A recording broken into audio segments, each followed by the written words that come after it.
بسم اللہ الرحمن الرحیم۔ السلام علیکم۔ مکتب غامدی کی ایک اور نشست میں خوش آمدید۔ 23 اعتراضات پر گفتگو کی سیریز جاری ہے۔ آج اس سلسلے کی 70ویں نشست 70th ایپیسوڈ ہم شروع کرنے جا رہے ہیں اور تکفیر کا مسئلہ زیر بحث ہے۔ اس مسئلے پر آج تیسری قسط کا آغاز کرتے ہیں۔ غام سے بہت شکریہ آپ کے وقت کا۔ گزشتہ نشست کا خاتمہ ان الفاظ پہ ہوا تھا کہ مسلمانوں میں سے اگر کوئی شخص، کوئی مفکر، کوئی عالم کفر، شرک یا ضلالت پہ مبنی کوئی نقطہ نظر عقیدہ اپناتا ہے تو ہم اس کے نقطہ نظر پر، اس کے اس عقیدے پر، اس کی اس رائے پر بات بھی کریں گے، حکم بھی لگائیں گے کہ یہ رائے ہمارے نزدیک کفر ہے، شرک ہے، لیکن بندے کے بارے میں ہم یہ نہیں کہہ سکتے کہ اب وہ دائرہ اسلام سے خارج ہو گیا، گویا اس کی تکفیر نہیں ہو سکتی۔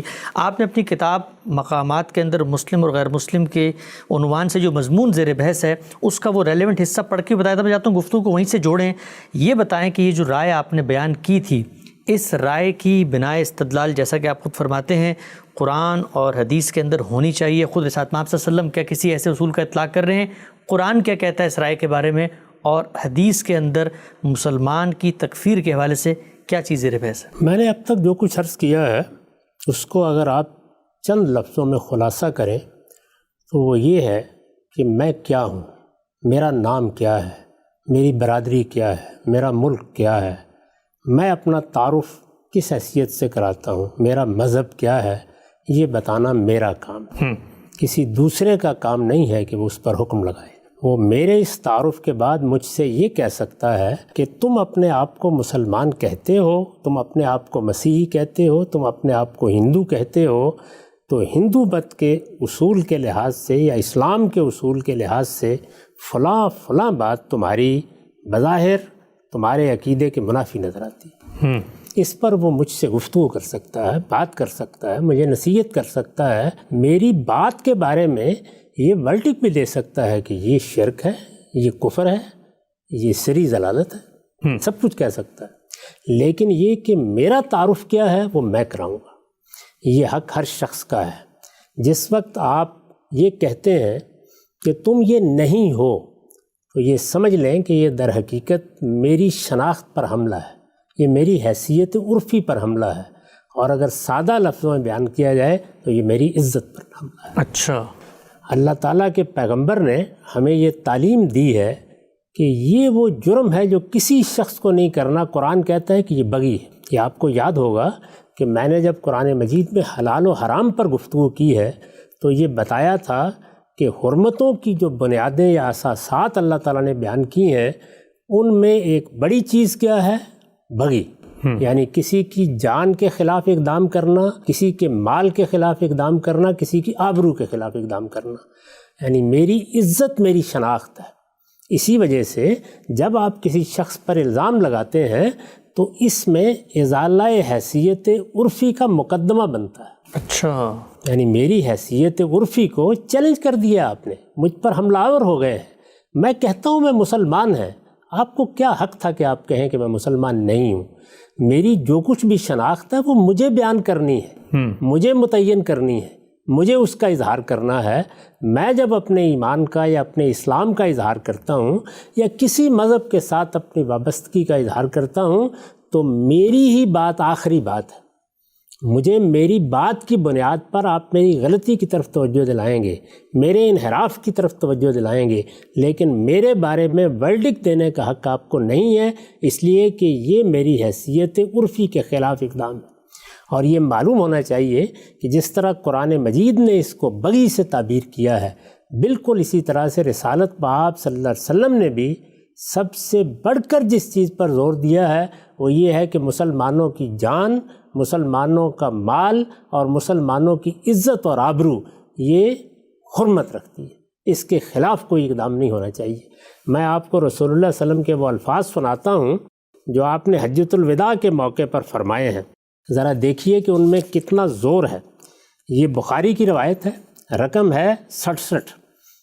رسول اللہ صلی اللہ علیہ وسلم کے الفاظ ہیں اور خطبہ حجۃ الوداع کے موقع کے الفاظ ہیں، ان دماءکم و اموالکم و اعراضکم بینکم حرام کا حرمت یومکم ھذا فی شہرکم ھذا فی بلدکم ھذا۔ تمہاری جانیں، تمہارے مال اور تمہاری آبروئیں تم پر اسی طرح حرام ہیں جس طرح تمہارے اس دن یوم النحر کی حرمت تمہارے اس مہینے میں اور تمہارے اس شہر یعنی ام القریٰ میں حرام ہے۔ اچھا، اس شدت کے ساتھ رسالت مآب صلی اللہ علیہ وسلم نے یہ بتایا ہے کہ کوئی شخص کسی کی عزت پر حملہ آور نہ ہو، کوئی شخص کسی کی حیثیت عرفی کے خلاف کوئی اقدام کرنے کی جسارت نہ کرے۔ اس لیے یہ کوئی آسان سا معاملہ نہیں ہے کہ آپ کسی شخص کو کہہ دیں کہ تم کافر ہو، کسی کو کہہ دیں تم غیر مسلم ہو۔ یہ در حقیقت اس کی شخصیت کا انکار ہے، یہ در حقیقت اس کی شناخت کا انکار ہے، یہ اس کی حیثیت عرفی پر حملہ ہے۔ تو اس لیے یہ سخت اخلاقی جرم ہے، اس کا ارتکاب نہیں ہونا چاہیے۔ یہ تو میں نے بات کی آپ سے اصول کی کہ اللہ تعالیٰ نے حرمتوں کی جو اساسات بیان کی ہیں ان کی روح سے یہ بغی ہے۔ ٹھیک، یہ بتایا کہ رسالت مآب صلی اللہ علیہ وسلم نے جس طرح ہر انسان کے بارے میں یہ فرمایا ہے کہ اس کی جان کے خلاف کوئی اقدام نہیں ہو سکتا، مال کے خلاف کوئی اقدام نہیں ہو سکتا، اسی طرح اس کی آبرو اور عزت کے خلاف بھی کوئی اقدام نہیں ہو سکتا۔ یہ اقدام جب ہوگا ایک مقدمہ بن جائے گا، یعنی یہ ایسا نہیں ہے کہ جاتے جاتے آپ نے ایک جملہ کہہ دیا، جاتے جاتے ایک بات کہہ دی، کسی کے خلاف کہہ دی اور اس کی حیثیت عرفی پر حملہ آور ہو گئے اور آپ نے کہا کہ یہ تو ایک امر مباح تھا، ایک جائز کام تو میں نے کر ڈالا ہے۔ نہیں، یہ جائز کام نہیں ہے، اس کے لیے آپ دنیا میں بھی مسئول ہیں، اس کے لیے آپ آخرت کیونکہ دوسرا فریق متاثر ہو رہا ہے۔ اس لیے کہ اس کی حیثیت عرفی پر حملہ ہو گیا ہے۔ کسی کو چور کہہ دیا آپ نے، کسی کو ڈاکو کہہ دیا آپ نے، تو یہ آپ کے خیال میں کوئی بچوں کا کھیل ہے جو آپ نے کھیلا ہے؟ اسی طریقے سے اس کی حیثیت عرفی جس طرح یہ تقاضا کرتی ہے کہ آپ اس کے بارے میں اس طرح کا کوئی الزام نہ لگائیں، اسی طرح آپ اس کے مذہب، اس کے دین کو بھی چیلنج نہیں کر سکتے۔ یہ وہ بتائے گا کہ میرا دین کیا ہے، یہ وہ بتائے گا، وہ فرد ہے وہ بتائے گا، کوئی گروہ ہے تو وہ بتائے گا، آپ یہ کچھ نہیں کر سکتے۔ لیکن اس کے بعد کیا معاملہ یہیں تک رہا ہے؟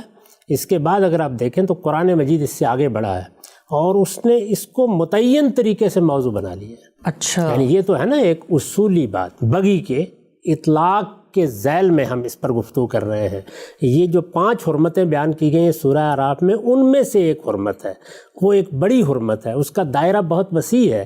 جان کے خلاف بھی بہت سے اقدامات ہو سکتے ہیں، مال کے خلاف بھی بہت سے اقدامات ہو سکتے ہیں، لوگوں کی آبرو اور عزت کے خلاف بھی بہت سے اقدامات ہو سکتے ہیں۔ ان کی ایک فہرست ترتیب دے کے آپ کو بتایا جا سکتا ہے۔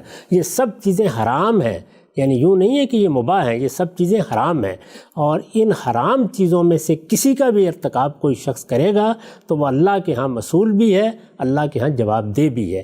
تاہم یہ ایک اصولی اطلاق تھا جس کی طرف میں نے توجہ دی گئی۔ اب متعین اطلاق کی طرف یعنی قرآن نے خود اطلاق کر دیا۔ قرآن مجید نے خود بتایا ہے کہ یہ معاملہ آپ نہیں کر سکتے کسی شخص کے معاملے میں۔ اور اس میں دیکھیے ہمارے ہاں جو قرآن مجید کی سورہ سب سے بڑھ کر ہمیں اس بات کی تعلیم دیتی ہے کہ تمہارے باہمی اخلاقیات کے تقاضے کیا ہیں، یعنی تم مسلمان ہو تو تمہارے درمیان کیا کیا چیزیں باہمی طور پر ممنوع ہیں، تم نہیں کر سکتے۔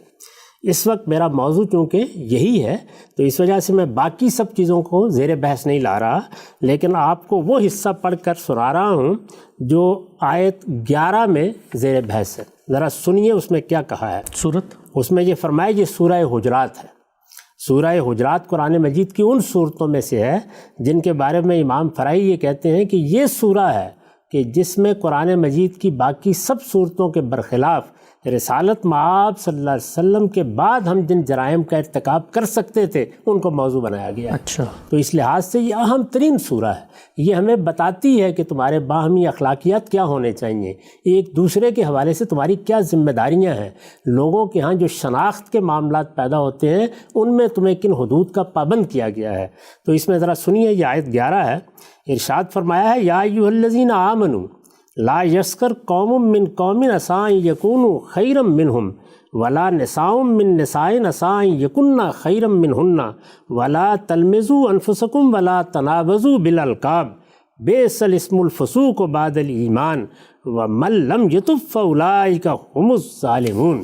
اس میں دیکھیے کہ کس شدت کے ساتھ فرمایا ہے۔ پیچھے چونکہ مسلمانوں کو یہ کہا ہے کہ تمہارے درمیان رشتہ اخوت کا ہے، یہ فرمایا ہے کہ انما المؤمنون اخوہ، اسی پر بات کو آگے بڑھاتے ہوئے کہا ہے ایمان والو، اسی اخوت کا تقاضا ہے کہ نہ تمہارے مرد دوسرے مردوں کا مذاق اڑائیں، ہو سکتا ہے کہ وہ ان سے بہتر ہوں۔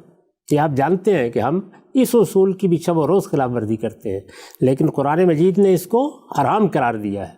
ہو سکتا ہے کہ وہ ان سے بہتر ہوں، اور نہ عورتیں دوسری عورتوں کا مذاق اڑائیں، ہو سکتا ہے کہ وہ ان سے بہتر ہوں، اور نہ اپنوں کو عیب لگاؤ، ولا تلمزوا انفسکم، اور آگے دیکھیے ولا تنابزوا بالالقاب، اور نہ آپس میں ایک دوسرے کو اس کی مرضی کے خلاف کوئی لقب دو۔ یہ تنابز بالالقاب ہے جس سے ممنوع قرار دے دیا ہے ہر اس عمل کو جس میں آپ کسی اسم یا کسی صفت کا اطلاق کسی شخص پر کرتے ہیں جسے وہ اپنے لیے ناپسند کرتا ہے، اسی کو تنابز بالالقاب کہا جاتا ہے۔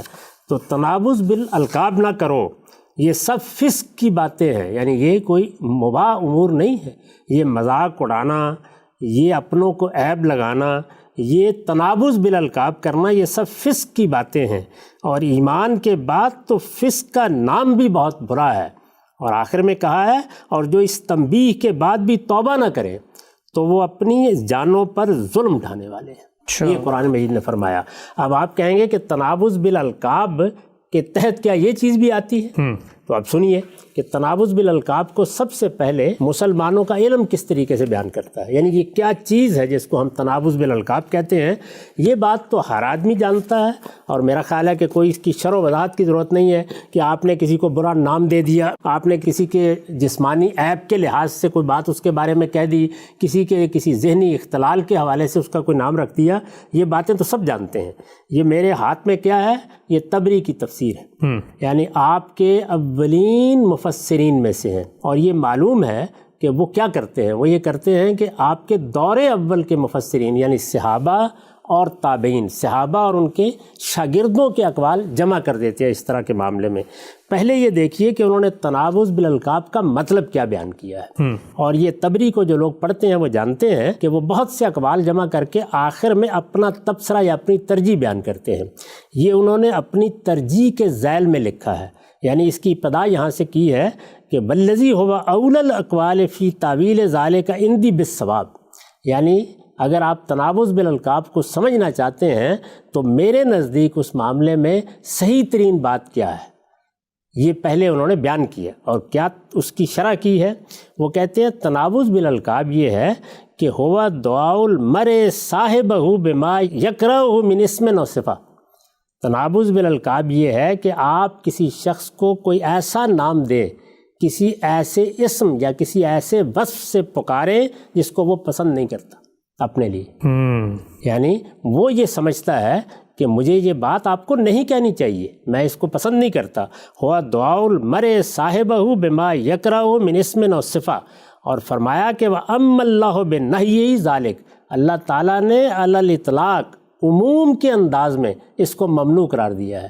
یہ نہیں ہے کہ آپ نے اگر جسمانی عیب کے لحاظ سے نام رکھا ہے تو صرف یہ ممنوع ہوگا، یعنی کوئی اسم اور کوئی وصف اگر آپ نے اس کو دے دیا ہے جس کو وہ اپنے لیے پسند نہیں کرتا، بما یکرہہ، تو یہ تنابز بالالقاب ہے۔ اور فرمایا وَلَمْ يُخَصِّصْ بِهِ بَعْضَ الْأَلْقَابِ دُونَ بَعْض، اللہ تعالیٰ نے اس میں کسی ایک لقب کی تخصیص نہیں کی۔ یہ انہوں نے پہلے تنابز بالالقاب کے معنی بیان کیے۔ اس کے بعد اب دیکھیے کہ آپ کے اولین دور کے مفسرین، یہ میں نے دو کا انتخاب کیا ہے اور کی اعرابی انہوں نے دی ہیں، ایک اکرمہ ہے، دوسرے مجاہد۔ کیوں؟ دونوں سیدنا ابن عباس کے شاگرد ہیں، اچھا، دونوں جلیل القدر تابعی مفسرین سمجھے جاتے ہیں۔ اس میں دیکھیے کہ اکرمہ کیا کہتے ہیں، وہ کہتے ہیں وَلَا تَنَابُزُ بِالْأَلْقَابِ کا مطلب کیا ہے؟ کسی کو کہنا یا فاسق یا کافر۔ اللہ، یہ اکرمہ اور ان کی رائے ہے؟ جی بالکل، یعنی وہ یہ کہتے ہیں کہ جب تم کسی آدمی کی طرف کسی فسق کی نسبت کرتے ہو یا اس کو یہ کہتے ہو کہ تم فاسق ہو یا کافر کہتے ہو تو یہ تنابز بالالقاب ہے۔ اس کے بعد آپ دیکھیے مجاہد کیا کہتے ہیں، وہ کہتے ہیں وَلَا تَنَابُزُ بِالْأَلْقَابِ قَالَ دُعِیَ رَجُلٌ بِالْكُفْرِ وَهُوَ مسلم، یعنی اس کا سب سے اولین اطلاق کیا ہے، اور کوئی بات ہی نہیں بیان کرتے۔ عجیب، اس کا اولین اطلاق یہ ہے کہ ایک شخص جو اپنے آپ کو مسلمان کہتا ہے اس کو آپ کفر کے ساتھ وابستہ قرار دیں، اس پر کفر کی تہمت لگائیں، اس کے بارے میں یہ کہیں کہ تم تو کافر ہو۔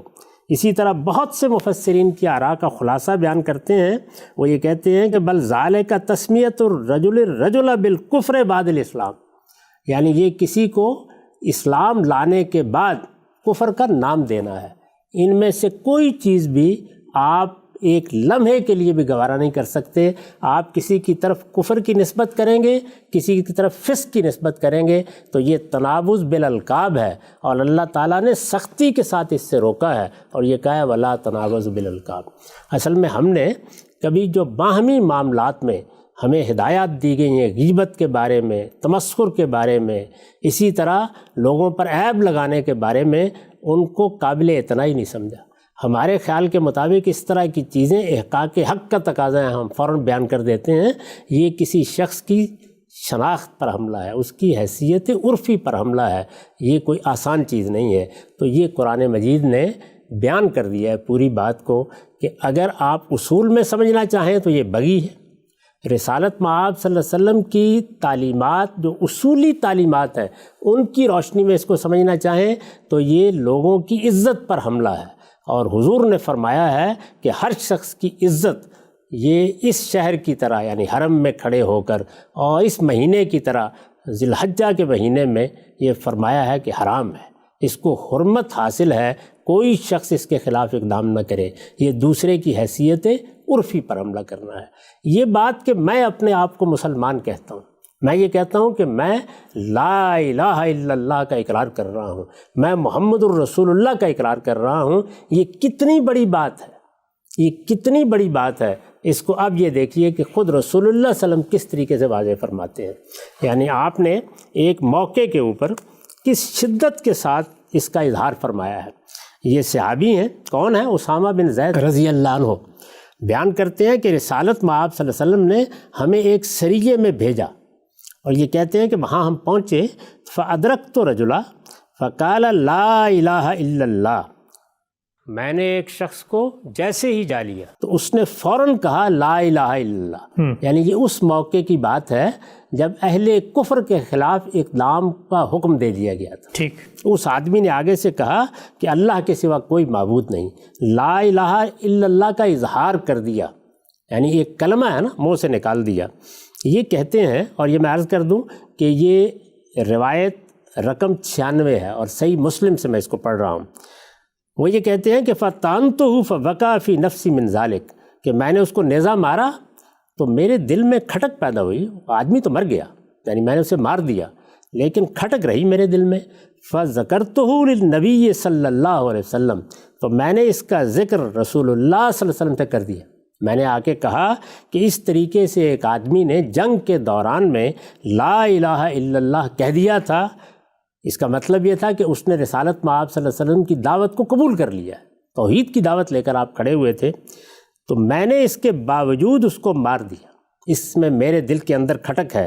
فقال رسول اللہ صلی اللہ علیہ وسلم اقال لا الہ الا اللہ وقتلتہ، اس نے کہہ دیا تھا لا الہ الا اللہ اور تم نے اس کو مار دیا۔ اچھا، اس قدر سخت لب و لہجے میں آپ فرمایا تو یہ کہتے ہیں کہ کالا قلت یا رسول اللہ، میں نے کہا یا رسول اللہ انما کالا خوفا من الصلاۃ، اس نے تو اصل میں اسلحے کے خوف سے کہا تھا، تلوار میں نے پکڑی ہوئی تھی، تو یہ خوفا من الصلاۃ کہا گیا ہے۔ ظاہر ہے کہ وہ کیا کہہ رہے ہیں، وہ یہ کہہ رہے ہیں کہ میرے نزدیک قرائن ایسے تھے کہ یہ جھوٹ بول رہا ہے، یہ اپنی جان بچانے کے لیے کہہ رہا ہے، اور یہ دیکھیے کہ قرائن کتنے قوی ہیں، عقل یعنی تسلیم کرتی جنگ ہے۔ کا موقع ہے، عقلی لحاظ سے یہ بات کہی جا سکتی ہے، یہ قابل اعتراض نہیں قرار دی جا سکتی۔ اس سے بڑھ کر اور کیا کرینہ ہوگا، یعنی ایک آدمی کو معلوم ہے کہ اگر میں اس وقت کلمہ پڑھ دوں، میں لا الہ الا اللہ کے الفاظ زبان سے نکال دوں تو میں بچ سکتا ہوں، تو یہ صورتحال اتنی واضح ہے، اور انہوں نے اس میں اس خیال سے کہ یہ شخص زبان سے اس کا اقرار کر رہا ہے، یہ حقیقت میں ایمان نہیں لایا، اس کو مار دیا ہے، اور رسالت مآب صلی اللہ علیہ وسلم کے سامنے اپنا یہی عذر پیش کیا۔ آپ نے فرمایا کالا افلا شککت عن قلبی حتی تعلم کالا ام لا، بہت سخت لب و لہجے میں، ہاں تم نے اس کا دل چیر لیا ہوگا نا، تاکہ تمہیں معلوم ہو جائے کہ اس نے دل سے کہا یا نہیں کہا۔ اللہ اکبر۔ یہ خود کہتے ہیں کہ حضور اتنی سختی کے ساتھ یہ بات کہتے رہے، فما زال یکررها علی حتی تمنیت انی اسلمت یومئذ، میرے دل میں یہ خواہش پیدا ہوئی کہ میں کاش آج اسلام لایا ہوتا۔ یہ حرکت نہ یعنی ہوتی۔ اس طریقے سے رسالت مآب صلی اللہ علیہ وسلم نے اور اس سختی کے ساتھ توجہ دلائی کہ کسی شخص کا اپنے بارے میں اقرار، اس کا یہ کہنا کہ میں لا الہ الا اللہ پڑھتا ہوں، یہ جتنے لوگ جن کے بارے میں کفر کے فتوے دیے جاتے ہیں، مسلمانوں کے علماء میں سے جو ایک دوسرے کے بارے میں دیتے ہیں، ذرا دیکھیے کہ جن کے بارے میں وہ یہ فتوے دے رہے ہوتے ہیں وہ کلمہ پڑھتے ہیں یا نہیں پڑھتے؟ وہ لا الہ الا اللہ کا روز ورد کر رہے ہوتے ہیں، روز اس کی شہادت دے رہے ہوتے ہیں، وہ یہ بتا رہے ہوتے ہیں کہ میں گواہی دیتا ہوں کہ اللہ کے سوا کوئی الہ نہیں، اور میں گواہی دیتا ہوں کہ محمد صلی اللہ علیہ وسلم اللہ کے رسول ہیں۔ اور ہم کیا کرتے ہیں؟ ہم یہ کرتے ہیں کہ کسی موقع پر ان کا کوئی نظریہ، ان کا کوئی فکر، ان کا کوئی اقدام، ان کی کوئی رائے، اس کو موضوع بنا کر خود فرد کو بھی کافر قرار دے دیتے اور اس کو اسلام سے باہر نکال کے کھڑا کر دیتے ہیں۔ اس کے بعد اب میں آپ کے سامنے وہ روایات پیش کرتا ہوں جس میں خود رسالت مآب صلی اللہ علیہ وسلم نے تکفیر کو اصلاً موضوع بنا لیا ہے۔ یہ روایات ہم نے اپنے ہاں جب حدیث پر کام کیا ہے تو انتخاب کی ہیں، یعنی یہ روایات ہیں کہ جن میں جو روایت بھی شامل کی جاتی ہے وہ یا سند کے لحاظ سے صحیح کے درجے کی ہوتی ہے یا حسن کے درجے کی ہوتی ہے۔ یہ میں اس سے پہلے بھی عرض کر چکا ہوں۔ جو پہلی روایت میں آپ کو پڑھ کے سنا رہا ہوں یہ جامع معمر بن راشد سے لی گئی ہے، اس کا رقم ہے 19,710، اور یہ بہت سی دوسری حدیث کی کتابوں میں بھی ہے، یہ بخاری میں بھی ہے، یہ احمد میں بھی ہے، ترمذی میں بھی ہے، بہت سی کتابوں میں ہے، لوگ اگر چاہیں تو ان کے حوالے دیکھ سکتے ہیں۔ ثابت بن ضحاک رضی اللہ عنہ سے یہ روایت کے الفاظ ہیں، عن ثابت بن الضحاک ان النبی صلی اللہ علیہ وسلم قال من شہد علی مسلم او قال علی مومن بکفر وہو کا قتل ہی ومن لعنہ فہو کا قتل ہی۔ ثابت بن ضحاک رضی اللہ عنہ سے روایت ہے کہ نبی صلی اللہ علیہ وسلم نے فرمایا جس نے کسی مسلمان پر یا فرمایا کہ کسی بندہ مومن پر کفر کی تہمت لگائی، تو اب لوگ کہتے ہیں کہ یہ مباح ہے، آپ نے فرمایا یہ اسی طرح ہے جیسے اس نے اس کو قتل کر دیا۔ یہ جو آپ نے ابتدا میں بتایا تھا کہ شناختی قتل کر دیا، یعنی ظاہر ہے اس کی شخصیت قتل کر دیا آپ نے۔ جس وقت آپ کسی شخص کے ایمان پر حملہ آور ہو گئے، اس کے اسلام پر حملہ آور ہو گئے، اس کی مذہبی شناخت پر حملہ آور ہو گئے، تو آپ نے اس کی شخصیت کو قتل کر دیا۔ ایک ہے اس کی جان لے لینا، ایک ہے اس کی شخصیت کو قتل کرنا۔ رسالت پاک صلی اللہ علیہ وسلم فرمایا یہ اتنا بڑا جرم ہے جس کا تم نے ارتکاب کر دیا ہے۔ اسی طرح فرمایا اور جس نے اس پر لعنت کی، جانتے ہیں لعنت کا مطلب کیا ہوتا ہے؟ یعنی کسی کے بارے میں یہ کہنا کہ یہ اللہ کی رحمت سے محروم ہو چکا ہے، یعنی اب قیامت میں اس کے لیے جہنم ہی جہنم ہے۔ لعنت کا مطلب یہ ہے، فرمایا جس نے اس پر لعنت کی اس نے بھی گویا اسے قتل کر دیا۔ یعنی نہ آپ یہ کر سکتے ہیں، نہ لوگوں کے کفر و ایمان کا آپ فیصلہ کرنے کا حق رکھتے ہیں، اور نہ لوگوں کی جنت اور جہنم کا فیصلہ کرنے کا حق رکھتے ہیں، لعنت اور رحمت کے فتوے دینے کا حق رکھتے ہیں۔ اس پر میں نے جو حاشیہ لکھا ہے وہ سنیے۔ مطلب یہ ہے کہ مسلمان کی تکفیر یعنی کسی مسلمان کو کافر قرار دینا کوئی امر مباح نہیں ہے، یعنی یہ کوئی جائز کام نہیں کہ گاڑی پر سوار ہونا ہے اور جہاز پر سوار ہونا ہے، کوئی امر مباح نہیں ہے کہ جس کا جی چاہے اس پر یہ تہمت لگا دے۔ یہ تہمت لگانا ہے، بلکہ ایسی سنگین بات ہے کہ گویا اس کو قتل کر دیا گیا۔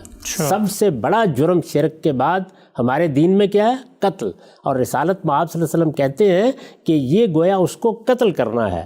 یہ تشبیہ یعنی کیوں فرمایا آپ نے یہ تشبیہ اس لحاظ سے ہے کہ مسلمانوں کے معاشرے میں کسی کو کافر یا ملعون قرار دینا، میں پھر واضح کر دوں، یعنی کافر میں ہم اس کو اسلام کے دائرے سے خارج کرتے ہیں، ملعون کہہ کر اس کے لیے جہنم کا حکم لگاتے ہیں، کہ مسلمانوں کے معاشرے میں کسی کو کافر یا ملعون قرار دینا در حقیقت اس کی حیثیت عرفی کو ختم کر دینا ہے۔ دوسرے لفظوں میں یہ گویا اس کی شخصیت کا قتل ہے۔ مسلمانوں کی تاریخ میں جن لوگوں کے ساتھ یہ معاملہ کیا گیا ان کے حالات سے اس کا کچھ اندازہ کیا جا سکتا ہے۔ چنانچہ کوئی شخص اگر اپنے آپ کو مسلمان کہتا اور اپنے مسلمان ہونے پر اصرار کرتا ہے تو کسی کو حق نہیں ہے کہ اس کو کافر کہے یا قیامت میں خدا کی رحمت سے محروم قرار دے۔ دنیا میں ہر شخص اپنے اقرار ہی کی بنا پر مسلم، غیر مسلم یا کافر سمجھا جائے گا۔ یہی بات ہے نا جو میں نے تفصیل سے بیان کی ہے کہ یہ اس کا کام ہے وہ بتائے۔ وہ کہتا ہے میں مسلم ہوں تو وہ مسلم ہے، وہ کہتا ہے میں غیر مسلم ہوں تو وہ غیر مسلم ہے، وہ یہ کہتا ہے کہ میں کافر ہوں تو وہ کافر ہے۔ اللہ تعالیٰ نے یہ حق کسی دوسرے کو نہیں دیا ہے، نہ کسی فرد کو، نہ دین کے کسی عالم کو، اور نہ کسی ریاست کو کہ وہ اس کو کافر یا غیر مسلم قرار دے۔ یہ حق اللہ تعالیٰ نے کسی کو نہیں دیا۔ اس باب کے تمام معاملات میں آخری اور فیصلہ کن چیز اس کا اپنا اقرار ہے، یعنی بندہ اپنے بارے میں کیا کہتا ہے، لہٰذا کسی کو بھی اس پر کوئی حکم لگانے کی جسارت نہیں کرنی چاہیے۔ یہ پہلی روایت ہے جو میں نے آپ کے سامنے پیش کی کہ اللہ کا پیغمبر یہ کہتا ہے کہ یہ ایسا ہی ہے کہ تم نے کسی آدمی کو قتل کر ڈالا، اور قتل کے بارے میں ہمیں معلوم ہے کہ اللہ تعالیٰ نے یہ فرمایا ہے کہ یہ پوری انسانیت کا قتل بن جاتا ہے۔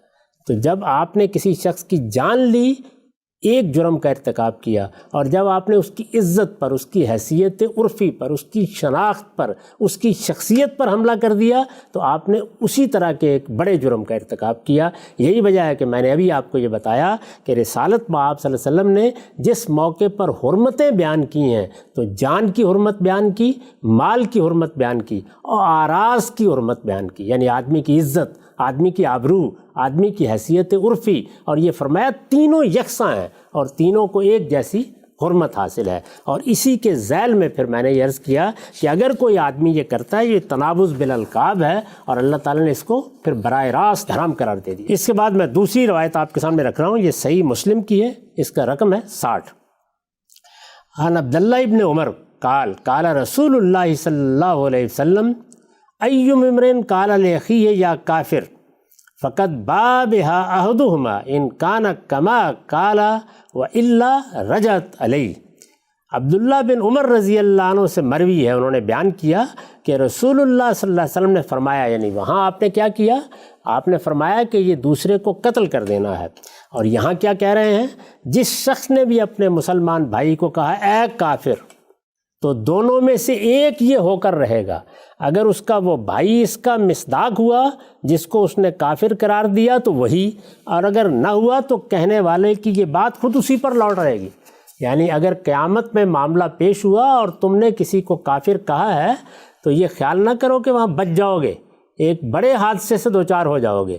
اب اللہ بھی تم سے اتفاق کرے گا تو تب جا کر معافی کا امکان ہے۔ اتنا بڑا جرم، اتنا بڑا جرم ہے، یعنی اگر اللہ تعالیٰ بھی اس کو کافر قرار دے دیں اس موقع کے اوپر تو پھر تو موافق ہو گئی بات، تو تمہارے لیے معافی ہے، یہ نہیں کہ تم نے کوئی جائز کام کیا تھا، یہ حق تھا تمہیں کرنے یعنی کا، تمہیں حق تھا، اس کا حق نہیں تھا، لیکن اب معافی کا امکان ہے۔ اور اگر یہ ہوا کہ تمہاری بات غلط ہوئی اور اللہ تعالیٰ نے اس سے اتفاق نہیں کیا قیامت میں تو تم کافر قرار دے دیے اللہ، خدا کی بارگاہ سے۔ یہ رسالت مآب صلی اللہ علیہ وسلم فرما رہے ہیں۔ کوئی آدمی جسارت کر سکتا ہے اس کی کہ اپنے لیے اتنا بڑا خطرہ مول لے؟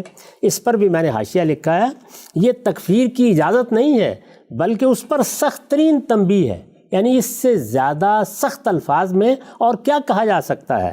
کوئی خدا ترس آدمی اسے اجازت پر محمول کرنے کی جسارت نہیں کر سکتا۔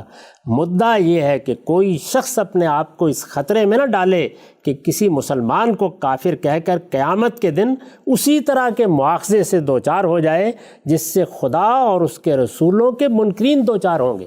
مطلب یہ ہے کہ آپ اس شخص کو جس نے کسی مسلمان کو کافر کہا اور اللہ تعالیٰ نے اس کی بات سے اتفاق نہیں کیا تو نتیجہ کیا نکلے گا، یہ مسلمانوں کی صف سے نکالا جائے گا اور کافروں کی صف میں کھڑا کر دیا جائے گا۔ یہ اتنا بڑا جرم ہے کہ تم نے کسی شخص پر حملہ کیا، گویا جس طریقے سے اللہ تعالیٰ نے یہ فرمایا ہے کہ کسی کی جان لے لینے والا اس موقع کے اوپر ایمان کے تمام تقاضوں سے محروم ہو جائے گا، اور اس کو وہی سزا بھگتنی پڑے گی جو منکرین یا کافروں کو بھگتنی پڑنی ہے، تو اس شخص کو بھی وہی سزا بھگتنی پڑے گی۔ تو فرمایا کہ یہ کوئی معمولی بات نہیں، اس لیے کہ اس سے بچنے کی ایک ہی صورت پھر اس کے لیے باقی رہ جائے گی کہ قیامت کی عدالت بھی، یعنی خدا کی عدالت بھی اس کے اس فتوے کی تصدیق کر دے۔ شریعت میں اس کی مثال قذف کی سزا ہے جو قریب قریب اتنی ہے جو زنا کے لیے مقرر کی گئی ہے، یعنی جو سزا کفر کی ہے وہ پھر اس کو بھگتنی ہوگی۔ یہ اتنا بڑا جرم ہے۔ نبی صلی اللہ علیہ وسلم نے تکفیر سے متعلق یہ تنبیہ غالباً اسی پر قیاس کر کے فرمائی ہے، گویا آپ نے یہ بتانا چاہا ہے کہ یہ کام کبھی کرنے کی جسارت نہ کرنا کسی مسلمان کے بھائی میں۔ وہ جب کہتا ہے کہ میں مومن ہوں، وہ جب کہتا ہے کہ میں مسلم ہوں، وہ جب کہتا ہے کہ میں لا الہ الا اللہ کا اقرار کرتا ہوں، وہ جب کہتا ہے کہ میں محمد صلی اللہ علیہ وسلم کو اللہ کا پیغمبر مانتا ہوں، یہ شہادتیں جب وہ دے رہا ہے اور اپنے ایمان کا اظہار کر رہا ہے اور اپنے آپ کو مسلمان کہہ رہا ہے تو تم اس کی غلطی بتاؤ گے، اس کا کفر اسے سمجھاؤ گے، اس کا شرک بھی اس پر واضح کرو گے، اس کے بارے میں کوئی حق نہیں ہے تمہیں۔ اب اس کے بعد اس سلسلے کی آخری روایت بھی سن لیجئے، اور یہ روایت بخاری سے لی گئی ہے، رقم ہے 6045۔ یہ سیدنا ابو ذر سے ہے۔ عن ابی ذر انہ سمع النبی صلی اللہ علیہ وسلم یقول لا یرمی رجل رجلا بالفسوق ولا یرمیہ بالکفر الا ارتدت علیہ ان لم یکن صاحبہ کذالک۔ وہی مضمون ہے۔ ابو ذر رضی اللہ عنہ روایت کرتے ہیں کہ انہوں نے نبی صلی اللہ علیہ وسلم کو سنا کہ آپ نے فرمایا، جو شخص بھی کسی دوسرے پر فسق یا کفر کی تہمت لگائے گا، اگر وہ ایسا نہیں ہوا، اب ظاہر ہے کہ اس کو سمجھ لیجئے، یہ لگائے گا تو اس کا مطلب یہ نہیں کہ جاتے جاتے کہہ دے گا، اپنی طرف سے فتویٰ دے رہا ہے، اپنی طرف سے اس کے کسی کفر اور شرک کی بنا پر اسے یہ کہہ رہا ہے، یا کسی فسق کی بنا پر کہہ رہا ہے۔ فرمایا اگر وہ ایسا نہیں ہوا تو اس کی یہ تہمت اسی پر لوٹ جائے گی۔ یعنی یہ کوئی معمولی درجے کا معاملہ نہیں ہے کہ آدمی اس کو آسان سمجھ کے اس کا روز ارتکاب کرتا رہے۔ یہ اللہ تعالیٰ کی ہدایات ہیں، یہ اللہ کے پیغمبر کی ہدایات ہیں، یہ اس معاملے میں قرآن مجید نے فرمایا ہے، یہ اس معاملے میں ہمارے ہاں حدیث کے اندر آیا ہے۔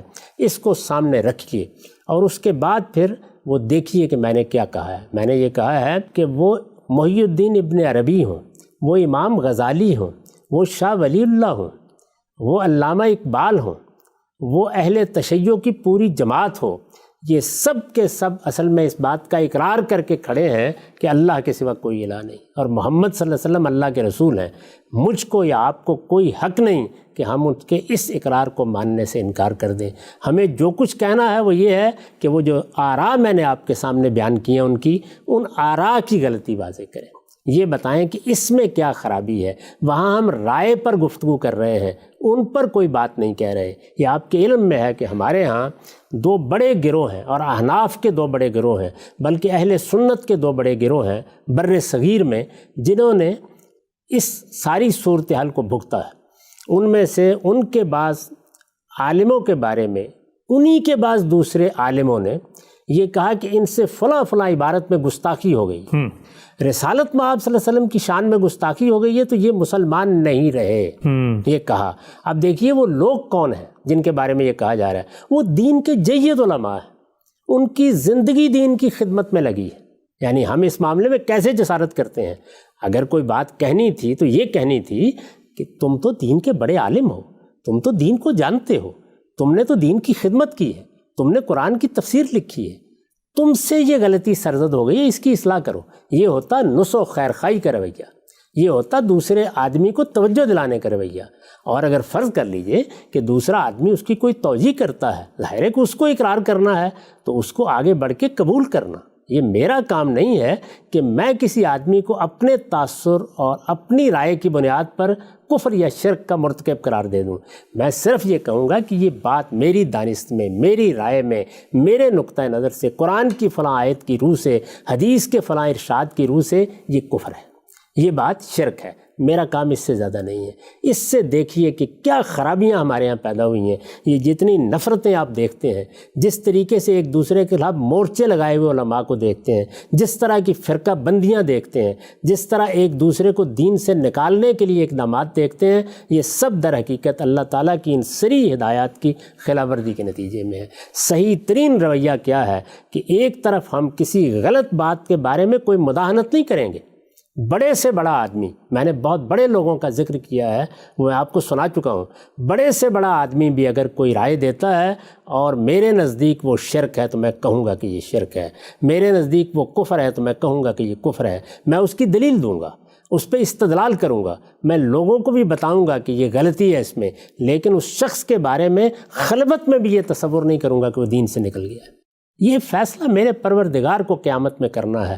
میرے لیے وہ مسلمان ہے، میرا بھائی ہے، مجھے اس کو توجہ دلانی ہے، وہ میرا بزرگ ہے، مجھے اس کی عزت کرتے ہوئے، امام غزالی ہیں، وہ شاہ ولی اللہ ہیں، وہ کوئی بڑے سے بڑا آدمی ہے، بڑے سے بڑا عالم ہے، اور ہندوستان کے وہ جلیل القدر علماء ہیں جن کی خدمات کا یہ بر صغیر اعتراف کرتا ہے۔ اس میں ایک شخص انہی علماء میں سے، یعنی اصلاً تو وہ احناف ہی کے علماء ہیں، دونوں گروہوں کو دیکھ لیں، اصلاً تو اہل سنت ہی کے علماء ہیں، انہی میں سے ایک شخص اٹھ کے یا انہی میں سے 2 اشخاص اٹھ کے ان کے بارے میں یہ حکم لگا دیتے ہیں کہ یہ کافر ہو گئے، پھر اس کے بعد ہم نکاح توڑے بغیر فارغ نہیں ہو۔ تو یہ جو صورتحال ہے اس کی اصلاح میں نے کرنی چاہیے اور لوگوں کو یہ بتانے کی صحیح کی ہے۔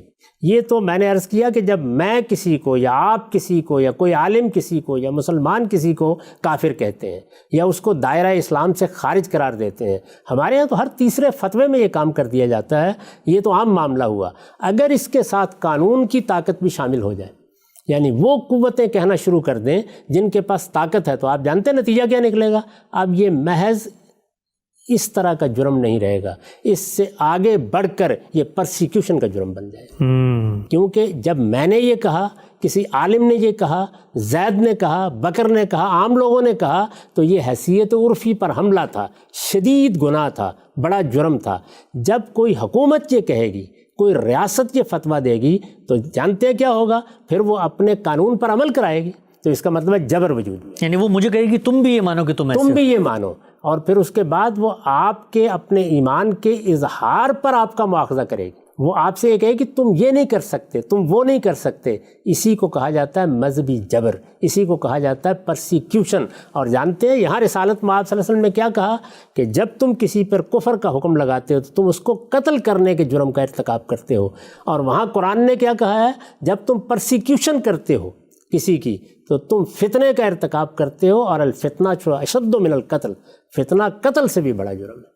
اب یہ دیکھیے بالکل درست بات ہے جو حضور نے فرمائی، اور قرآن نے اس کو کہاں تک پہنچا دیا کہ جب میں نے اس جرم کا خدا نخواستہ ارتکاب کیا کہ کسی ایسے شخص کو میں نے کافر کہہ دیا یا دائرہ اسلام سے خارج کہہ دیا جو شب و روز اپنے ایمان کا اعتراف کر رہا تھا، اقرار کر رہا تھا، بلکہ اس پر اصرار کر رہا تھا، جب میں نے یہ بات کہہ دی تو میں نے کیا کیا؟ میں نے قتل کے جرم کا ارتکاب کیا، میں نے اس کی حرمت پر حملہ کر دیا، میں نے اس کی حیثیت عرفی پر حملہ کر دیا۔ اور جیسے ہی میں نے اس کے پیچھے طاقت شامل کر دی، قانون کی طاقت، پولیس کی طاقت، عدالت کی طاقت، جیسے ہی میں نے وہ شامل کر دی، اب میں سزا جزا کے مقام پر آ گیا تو میں پرسیکیوشن کے جرم کا مرتکب ہوا۔ اس کو قرآن مجید فتنہ کہہ رہا ہے۔ اور دیکھیے بالکل اسی پر آگے بات بڑھا رہا ہے کہ میرے پیغمبر نے تم کو بتایا تھا وہ قتل ہے، اور یہ پرسیکیوشن کیا ہے؟ یہ قتل سے بھی بڑا جرم ہے۔ الفتنہ تو اشد من القتل۔ تو یہ میرا اس معاملے میں استدلال ہے، میں نے اس کو مختصر طریقے سے پیش کر دیا ہے۔ اب میں اس پر ہر سوال کے لیے حاضر ہوں۔ صاحب آج کی نشست کے خاتمے سے پہلے ایک آخری سوال جو میں پوچھنا چاہتا ہوں، روایتیں آپ نے پیش کی، ہر آدمی کے ذہن میں آ رہا ہو کہ رسول اللہ صلی اللہ علیہ وسلم کے زمانے میں تو ظاہری بات ہے آپ کے ارد گرد آپ کے ایمان لانے والے صحابہ ہیں، ان کا ایک دوسرے کے بارے میں حسن ظن بھی ہے، لیکن آپ صلی اللہ علیہ وسلم نے جو باتیں فرمائی ہیں رہتی دنیا تک کے لیے ایک ہدایت ہیں، اس کی کیا وجہ ہے؟ یعنی آپ صلی اللہ علیہ وسلم کو یہ اندازہ تھا کہ ایک زمانہ آئے گا لوگ یہ کام کریں گے، اس سے ملت کی شرازہ بندی ہوگی، اسی لیے اس قدر سنگین تنبیہ فرمائی کہ یہ کرنا تو قتل کے مترادف ہے، اس سے بچنا چاہیے۔ ان احادیث میں جو بات آئی ہے اس کا کیا وجہ لگتی ہے آپ کو؟ ظاہر ہے کہ اللہ کے پیغمبر اپنے زمانے کے لیے تو نہیں آئے تھے نا، اللہ کے پیغمبر تو ہمیشہ کے لیے آئے تھے۔ محمد الرسول اللہ کی بعثت قیامت تک کے لیے ہوئی ہے، چنانچہ قرآن مجید ہی کی ہدایات کو سامنے رکھ کر آپ نے یہ ساری تنبیہات فرمائی ہیں۔ اور آپ جانتے ہیں کہ رسالت مآب صلی اللہ علیہ وسلم نے اپنے بعد میں جو فتنے پیدا ہوئے ہیں ان کے بارے میں پیشین گوئیاں کی ہیں۔ ہم انہیں اخبار النبی کا نام دیتے ہیں۔ یہ بتایا ہے کہ کیا کیا واقعات ہوں گے، بہت سے واقعات ہمارے ہاں حدیثوں میں روایت ہوئے ہیں۔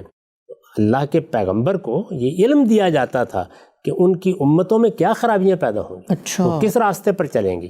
تو بہت سی تنبیہات آپ نے فرمائی ہیں۔ یہ بتایا ہے کہ یہ آج میری امت ہے، اس وقت تو خیر امت ہے، صحابہ کرام کی جماعت ہے، لیکن اسی امت کے اندر وہ چیزیں پیدا ہو جائیں گی جو بنی اسرائیل نے اختیار کی، یہاں تک کہ اگر وہ کسی گو کے بل میں بھی گھسے ہیں تو یہ بھی وہاں جا کے گھسیں گے۔ آپ نے بتایا کہ اس وقت مسلمانوں کا اجتماعی نظم قائم ہے، لیکن اس کا امکان ہے کہ ایک دن یہ نظم قائم نہ رہے، اس موقع کے اوپر مختلف جھنڈے لے کے لوگ نکل کھڑے ہوئے، خانہ جنگی کی صورت پیدا ہو جائے، تمہیں کیا کرنا ہے۔ اسی طرح آپ نے یہ بتایا کہ لوگ ظاہر ہے کہ کفر کو بھی دیکھیں گے، شرک کو بھی دیکھیں گے، دین کی دعوت بھی دیں گے، اس میں اس کا بھی امکان ہے کہ کسی مسلمان کے بارے میں یہ فیصلہ کریں۔ اتنی سختی برتی اسامہ بن زید پر کہ وہ پکار اٹھے کہ میں اس وقت تمنا کرتا رہا کہ کاش میں آج مسلمان ہوا ہوتا، میں نے اتنی بڑی غلطی کر ڈالی۔ اور دیکھیے کرینہ کتنا واضح ہے۔ ہمارے یہاں لوگ کہتے ہیں کہ میری تو رائے ہے، یہ تو قرآن میں لکھا ہوا ہے، یہ تو حدیث میں، یہ اس کی خلاف ورزی کر رہا ہے۔ وہاں کیا ہے؟ وہ یہ کہہ رہے ہیں میں نے اس پر تلوار سونت رکھی تھی، مجھے معلوم تھا کہ یہ شخص جھوٹ بول رہا ہے، لیکن رسول اللہ نے اس کو قبول کرنے سے انکار کر دیا. فرمایا کہ وہ جب اپنا کلمہ لے کے قیامت میں کھڑا ہو جائے گا تو کیا جواب دو گے؟ ہم بھی جن لوگوں کے بارے میں اس طرح کی جسارت کرتے ہیں، میں یہ عرض کرتا ہوں کہ جس وقت وہ اپنا کلمہ لے کے کھڑے ہو جائیں گے تو اس وقت ہمارے پاس کہنے کے لیے کچھ نہیں ہوگا. اس وقت اگر ہم نے اپنے حدود سے تجاوز کیا ہوگا تو اللہ کے پیغمبر نے تنبیہ کر دی ہے ہمیں کہ نتیجہ یہ نکلے گا کہ تمہیں اٹھا کے کافروں کی صف میں کھڑا کر دیا جائے. اللہ اکبر. تو اس لیے یہ کوئی آسان چیز نہیں ہے. جب میں نے اس موضوع پر توجہ دلائی تو آپ نے یہ دیکھا کہ اس کے جواب میں لوگوں نے کیا چیزیں لکھی ہیں اور وہ کتنی کمزور ہیں. ان میں سے ایک ایک کا میں جواب دوں گا، لیکن سب سے بنیادی بات جو اس معاملے میں ہے وہ یہ ہے کہ بعض لوگوں نے یہ جسارت کر ڈالی کہنے کی کہ یہ تو ایک امر مباح ہے، یعنی کسی کی عزت پر حملہ کرنا، کسی کے ایمان پر حملہ کرنا، یہ امر مباح ہے، یہ ایک جائز امر ہے. یہ ایسے ہی جیسے آپ کرسی پر بیٹھ گئے، جیسے میز پر بیٹھ گئے. اللہ کے پیغمبر کی میں نے آپ کو ہدایات سنا دی ہیں، قرآن مجید کے ارشادات سنا دیے ہیں. یہ تنابز بالالقاب ہے، اللہ نے اس کو حرام قرار دیا ہے. یہ دوسرے کی عزت پر حملہ ہے، آپ کو اس کا کوئی حق نہیں ہے. اس لیے بار بار میں نے لکھا ہے کہ اس کا اگر حق دینا تھا، یعنی اللہ کو اپنے دین کی حفاظت کے لیے اگر یہ حق دینا تھا تو اسی طرح دیتا جس طرح اس نے چور کو سزا دینے کا حق دیا ہے، جس طرح اس نے زانی کو کوڑے مارنے کا حق دیا ہے. پھر اللہ دیتا اور پھر اللہ کے دیے ہوئے حق کے تحت ہم یہ کام کرتے. جب اس نے نہیں دیا تو اب قیامت تک کوئی یہ حق نہیں دے سکتا. پھر عرض کر دوں کہ ہمارا اصل حق کیا ہے اور ہمارا اصل فریضہ کیا ہے. وہ یہ کہ ہم رائے پر تبصرہ کریں گے، ہم شخص پر، خواہ وہ فرد ہے یا ایک گروہ ہے، کوئی حکم نہیں لگائیں. فرد پر کوئی حکم نہیں لگائیں گے. غام صاحب، انہی الفاظ پہ آج کی نشست کا خاتمہ کرتے ہیں. آپ کا نقطہ نظر بہت ہی خیرخواہی اور ایک محکم انداز میں قرآن و حدیث کی نصوص پر مبنی آپ نے بیان کیا، بہت ہی جامعیت اور اختصار کے ساتھ. جزاکم اللہ خیر. بات آپ کی سامنے آتی ہے، لیکن اس کے اوپر جو کچھ اشکالات ہیں، جو کچھ اعتراضات ہیں، ایک ایک کر کے آپ کے سامنے رکھیں گے انشاءاللہ. وقت یہاں پہ ختم ہوتا ہے، دوبارہ حاضر خدمت ہوں گے. اب تک آپ کے وقت کا بہت شکریہ.